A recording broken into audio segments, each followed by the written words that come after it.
You cannot be afraid of showing your data, whether it's happy or sad, I guess I should say. We took it to the board.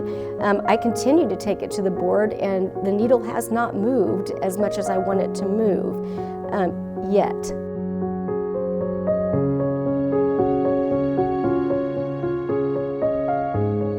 Data wasn't something that I was very familiar with as far as what the school data is. I didn't know what I didn't know. And I don't think as a board we were necessarily aware of where our data was lacking. When Dr. Cassidy came in, she really began to discuss data with us and inform us more. We're just not going to shy away from it.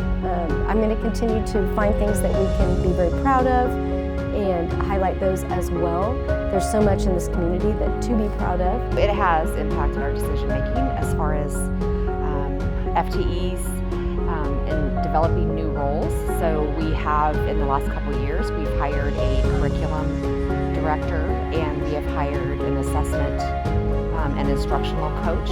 It is hard for teachers to ask for help, and it is hard to look at data and not, like I said, take it personal, but your data could look very different from one year to the next based on your students. So one of the things we did that first spring was do a presentation to staff first, explaining what each of those pieces of the screener was, and then what our data looked like initially.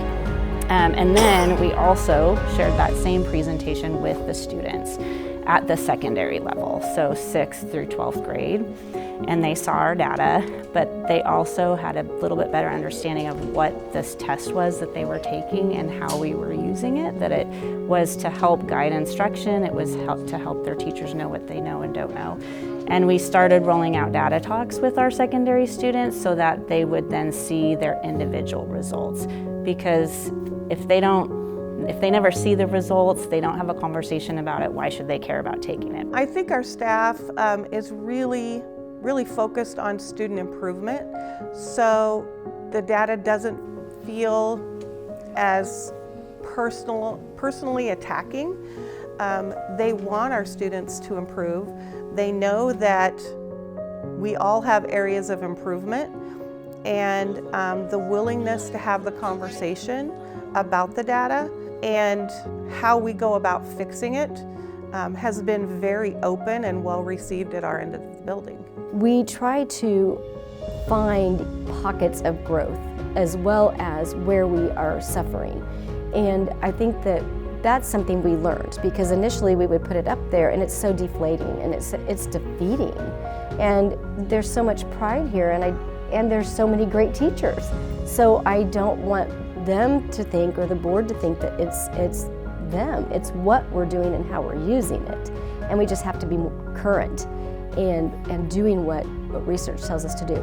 Having someone who can explain the difference in the data and show where the real improvements are, it's promising, it's rewarding, and it helps us know that we've made some good decisions and that we have a long way to go still. But I think we've put our dollars in the right places, we've hired the right people, and hopefully we continue to see the progress that we're already beginning to see. Absenteeism is a big one for us. That was one of my focuses when I started here. Our chronic absenteeism rate was 28 to 30% prior. This year, our chronic absenteeism is about 17%. Our post-secondary rates were alarming. I would say they're alarming. And so we really felt as if we needed to look at what our students, what our community valued and needs, and what are they wanting to do when they graduate from here. It's finding their strengths and building around their strengths. We're moving into kind of aligning our standards with our curriculum resources. As she mentioned, our elementary has purchased 4 new curriculum resources in the last 3 years. And that's a lot for teachers to dig into, and how do I know which of these pieces I need to teach? So now looking at what our standards are, unpacking those and pulling from those curriculum resources the pieces that our teachers need, and then that collaboration piece. Our Wednesday meetings are great. You know, they're short, but they're every week. So this gives us the opportunity to stay consistent with our data presentation, and we have the opportunity to meet with teachers as a whole every week.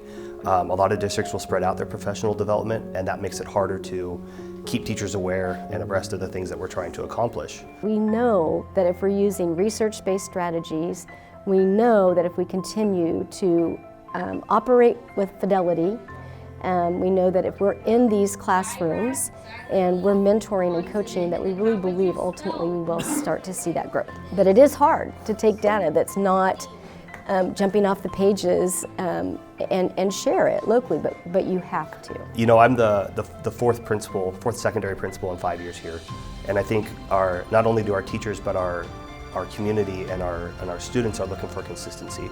And I didn't come in with any big ideas to shake up things. Again, it was small details, and then we're going to use those small details to finally move that needle. And I've really felt in the last month that we're just kind of on the edge right now of, hey, we're close, and we're as a leadership team, we're coming together. And you know, I think we're gonna end this year strong, and we're gonna come back next year with even more, you know, ambition, and we're really gonna make this happen.